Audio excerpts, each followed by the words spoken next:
Assalamualaikum warahmatullahi wabarakatuh. Perkenalkan, nama saya Fakhri Ashraf Aulia dengan NIM D1B019061.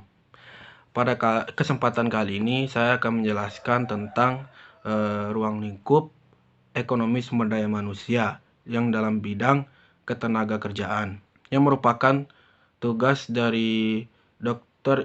Insinyur Ibu Ira Wahyuni selaku dosen pengampu mata kuliah ekonomi sumber daya manusia. Oke, tanpa berlama-lama lagi, langsung kita cek videonya. Baiklah, di sini saya akan menjelaskan tentang ruang lingkup ekonomi sumber daya manusia dalam bidang ketenaga kerjaan. Yang pertama yaitu saya akan menjelaskan tentang definisi ekonomi sumber daya manusia.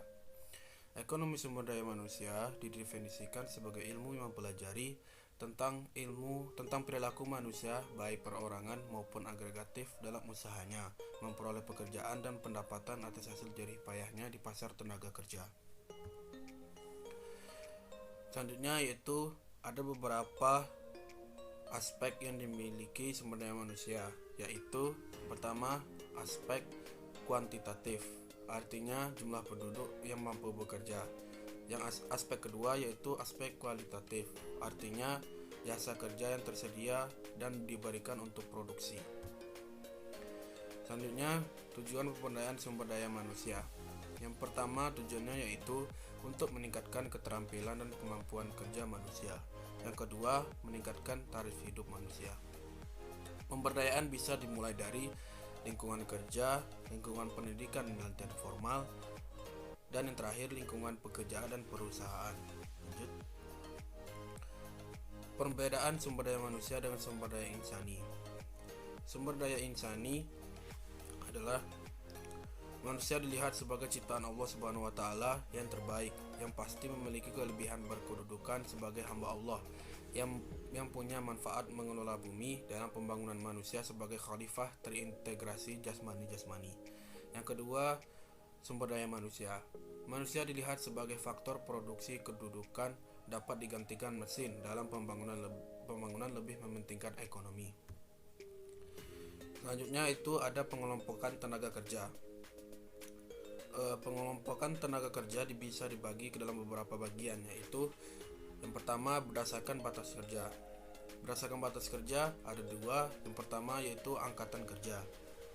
Angkatan kerja adalah penduduk usia produktif yang berusia 15 sampai 64 tahun yang sudah mempunyai pekerjaan, tetapi sementara tidak bekerja maupun yang sedang mencari pekerjaan. Yang kedua, bukan angkatan kerja, yaitu mereka yang berumur 10 tahun ke atas yang kegiatannya hanya bersekolah, mengurus rumah tangga dan sebagainya, anak sekolah dan mahasiswa, para ibu rumah tangga dan orang cacat, para pengangguran sukarela. Yang kedua, berdasarkan kualitasnya. Berdasarkan kualitasnya ada tiga, yaitu yang pertama tenaga kerja yang terdidik.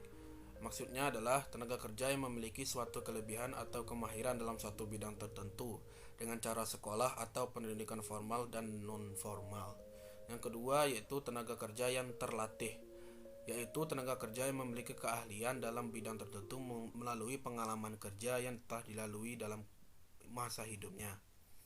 Yang ketiga yaitu tenaga kerja yang tidak terdidik, yang tidak terlatih. Maksudnya yaitu tenaga kerja yang kasar yang mengandalkan hanya tenaga saja.